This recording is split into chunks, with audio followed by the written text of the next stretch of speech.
Saint Alphonsus Liguori, Bishop and Doctor of the Church, Sermon on the Pains of Hell. Gather up first a cockle and bind it into bundles to burn. I shall first speak of the fire, which is the principal pain that torments the senses of the damned, and afterwards of the other pains of hell. 1. Behold, the final doom of sinners who abuse the divine mercy is to burn in the fire of hell. God threatens hell not to send us there, but to deliver us from that place of torments. Remember then, brethren, that God gives you today the opportunity of hearing this sermon, that you may be preserved from hell, and that you may give up sin, which alone can lead you to hell. 2. My brethren, it is certain and of faith that there is a hell. After judgment, the just shall enjoy the eternal glory of paradise, and sinners shall be condemned to suffer the everlasting chastisement reserved for them in hell. And these shall go into everlasting punishment, but the just into life everlasting. Let us examine in what hell consists. It is what the rich glutton called it, a place of torments. It is a place of suffering, where each of the senses and powers of the damned has its proper torment, and in which the torments of each person will be increased in proportion to the forbidden pleasures in which he indulged. As much as she hath glorified herself and lived in delicacies, so much torment and sorrow give ye to her. 3. In offending God, the sinner does two evils. He abandons God, the sovereign good, who is able to make him happy, and turns to creatures who are incapable of giving any real happiness to the soul. Of this injury which men commit against him, the Lord complains by his prophet Jeremy. For my people have done two evils. They have forsaken me, the fountain of living waters, and have digged to themselves cisterns, broken cisterns, that can hold no water. Since then the sinner turns his back on God, he shall be tormented in hell by the pain arising from the loss of God, of which I shall speak on another occasion. See the sermon for the 19th Sunday after Pentecost. And since in offending God he turns to creatures, he shall be justly tormented by the same creatures, and principally by fire. 4. The vengeance on the flesh of the ungodly is fire and worms. Fire and the remorses of conscience are the principal means by which God takes vengeance on the flesh of the wicked. Hence, in condemning the reprobate to hell, Jesus Christ commands them to go into eternal fire. Depart from me, you cursed, into everlasting fire. This fire, then, shall be one of the most cruel executioners of the damned. Even in this life, the pain of fire is the most terrible of all torments. But St. Augustine says that, in comparison of the fire of hell, the fire of this earth is no more than a picture compared with the reality. St. Anselm teaches that the fire of hell as far surpasses the fire of this world as the fire of the real exceeds that of painted fire. The pain then produced by the fire of hell is far greater than that which is produced by our fire. Because God has made the fire of this earth for the use of man, but he has created the fire of hell purposely for the chastisement of sinners, and therefore, as Tertullian says, he has made it a minister of his justice. This avenging fire is always kept alive by the wrath of God. A fire is kindled in my rage. 6. And the rich man also died, and he was buried in hell. The damned are buried in the fire of hell. Hence they have an abyss of fire below, an abyss of fire above, and an abyss of fire on every side. As a fish in the sea is surrounded by water, so the unhappy reprobate are encompassed by fire on every side. The sharpness of the pain of fire may be inferred from the circumstance that the rich glutton complained of no other torment. I am tormented in this flame. 7. The prophet Isaiah says that the Lord will punish the guilt of sinners with the spirit of fire, if the Lord shall wash away the filth of the daughters of Sion by the spirit of burning. The spirit of burning is the pure essence of fire. All spirits or essences, though taken from a simple herbs or flowers, are so penetrating that they reach the very bones. Such is the fire of hell. Its activity is so great that a single spark of it would be sufficient to melt a mountain of bronze. The disciple relates that a damned person who appeared to a religious dipped his hand into a vessel of water. The religious placed in the vessel a candlestick of bronze, which was instantly dissolved. 8. This fire shall torment the damned not only externally, but also internally. It will burn the bowels, the heart, the brains, the blood within the veins, and the marrow within the bones. The skin of the damned shall be like a cauldron, in which their bowels, their flesh, and their bones shall be burned. David says that the bodies of the damned shall be like so many furnaces of fire. Thou shalt make them as an oven of fire in the time of thy anger. 9. O God, certain sinners cannot bear to walk under a strong sun, or to remain before a large fire in a close room. They cannot endure a spark from a candle, and they fear not the fire of hell, which according to the prophet Isaiah not only burns, but devours the unhappy damned. Which of you can dwell with devouring fire? As a lion devours a lamb, so the fire of hell devours the reprobate. But it devours without destroying life, and thus tortures them with a continual death. Continue, says St. Peter Damian, to the sinner who indulges in impurity, continue to satisfy your flesh. A day will come, or rather an eternal night, when your impurities, like pitch, shall nourish a fire within your very bowels. And according to St. Cyprian, the impurities of the wicked shall boil in the very fat which will issue from their accursed bodies. 10. St. Jerome teaches that in this fire sinners shall suffer not only the pain of the fire, but also the pains which men endure on this earth. How manifold are the pains to which men are subject in this life! Pains in the sides, pains in the head, pains in the loins, pains in the bowels. All these together torture the damned. 11. The fire itself will bring with it the pain of darkness, for by its smoke it will, according to St. John, produce a storm of darkness which shall blind the damned, to whom the storm of darkness is reserved forever. Hence hell is called a land of darkness covered with the shadow of death, a land that is dark and covered with the mist of death, a land of misery and darkness where the shadow of death and no order but everlasting horror dwelleth.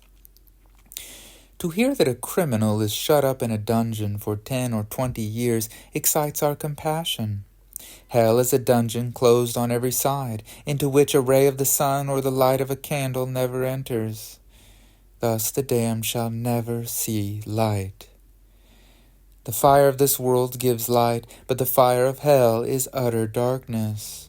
In explaining the words of David, the voice of the Lord divideth the flame of fire, St. Basil says that in hell the Lord separates the fire that burns from the flame which illuminates, and therefore this fire burns, but gives no light. Blessed Albertus Magnus explains this passage more concisely by saying that God divides the heat from the light. St. Thomas teaches that in hell there is only as much light as is necessary to torment the damned by the sight of their associates and of the devils. And according to St. Augustine, the bare sight of these infernal monsters excites sufficient terror to cause the death of all the damned, if they were capable of dying. 12. To suffer a parching thirst without having a drop of water to quench it is intolerably painful, It has sometimes happened that travelers who could procure no refreshment after a long journey have fainted from the pain produced by thirst. So great is the thirst of the damned that if one of them were offered all the water on this earth, he would exclaim, "All this water is not sufficient to extinguish the burning thirst which I endure." But alas, the unhappy damned shall never have a single drop of water to refresh their tongues. He cried out and said, "Father Abraham, have mercy on me, and send Lazarus that he may dip the tip of his finger in water to cool my tongue, for I am tormented in this flame." The rich glutton has not obtained, and shall never obtain, this drop of water, as long as God shall be God. 13. The reprobate shall be likewise tormented by the stench which pervades hell. This stench shall arise from the very bodies of the damned. Out of their carcasses shall arise a stink. The bodies of the damned are called carcasses, not because they are dead, for they are living, and shall be for ever alive to pain, but on account of the stench which they exhale. Would it not be very painful to be shut up in a closed room with a fetid corpse? St. Bonaventure says that if the body of one of the damned were placed in the earth, it would, by its stench, be sufficient to cause the death of all men. How intolerable, then, must it be to live forever in the dungeons of hell in the midst of the immense multitudes of the damned? Some foolish worldlings say, "If I go to hell, I shall not be there alone." Miserable fools! Do you not see that the greater the number of your companions, the more insufferable shall be your torments? There, says St. Thomas, the society of the reprobate shall cause an increase, and not a diminution of misery. The society of the reprobate augments their misery, because each of the damned is a source of suffering to all the others. Hence, the greater their number, the more they shall mutually torment each other. And the people, says the prophet Isaiah, shall be as ashes after a fire, as a bundle of thorns they shall be burnt with fire. Placed in the midst of the furnace of hell, the damned are like so many grains reduced to ashes by that abyss of fire, and like so many thorns tied together and wound in each other. 14. They are tormented not only by the stench of their companions, but also by their shrieks and lamentations. How painful is it to a person longing for sleep to hear the groans of a sick man, the barking of a dog, or the screams of an infant. The damned must listen incessantly to the wailing and howling of their associates, not for a night, nor for 1,000 nights, but for all eternity, without the interruption of a single moment. 15. The damned are also tormented by the narrowness of the place in which they are confined. For although the dungeon of hell is large, it will be too small for so many millions of the reprobate, who like sheep shall be heaped one over the other. They are, says David, laid in hell like sheep. We learn from the Scriptures that they shall be pressed together like grapes in the winepress, by the vengeance of an angry God, the winepress of the fierceness of the wrath of God the Almighty. From this pressure shall arise the pain of immobility. Let them become unmovable as a stone. In whatever position the damned shall fall into hell after the general judgment, whether on the side or on the back, or with the head downwards, in that they must remain for eternity, without being ever able to move foot or hand or finger, as long as God shall be God. In a word, St. Chrysostom says, that all the pains of this life, however great they may be, are scarcely a shadow of the torments of the damned. 16. The reprobate then shall be tormented in all the senses of the body. They shall be also tormented in all the powers of the soul. Their memory shall be tormented from the remembrance of the years which they had received from God, for the salvation of their souls, and which they spent in laboring for their own damnation, by the remembrance of so many graces and so many divine lights which they abused. Their understanding shall be tormented by the knowledge of the great happiness which they forfeited in losing their souls, heaven, and God, by a conviction that this loss is irreparable. Their will shall be tormented by seeing that whatsoever they ask or desire shall be refused. The desire of the wicked shall perish. They shall never have any of those things for which they wish, and must forever suffer all that is repugnant to their will. They would wish to escape from these torments and to find peace, but in these torments they must forever remain, and peace they shall never enjoy. 17. Perhaps they may sometimes receive a little comfort, or at least enjoy occasional repose? No, says Cyprian. In this life, how great soever may be the tribulations which we suffer, there is always some relief or interruption. The damned must remain forever in a pit of fire, always in torture, always weeping, without ever enjoying a moment's repose. But perhaps there is someone to pity their sufferings. At the very time that they are so much afflicted, the devils continually reproach them with the sins for which they are tormented, saying, "Suffer, burn, live forever in despair. You yourselves have been the cause of your destruction." And do not the saints, the Divine Mother, and God, who is called the Father of mercies, take compassion on their miseries? No.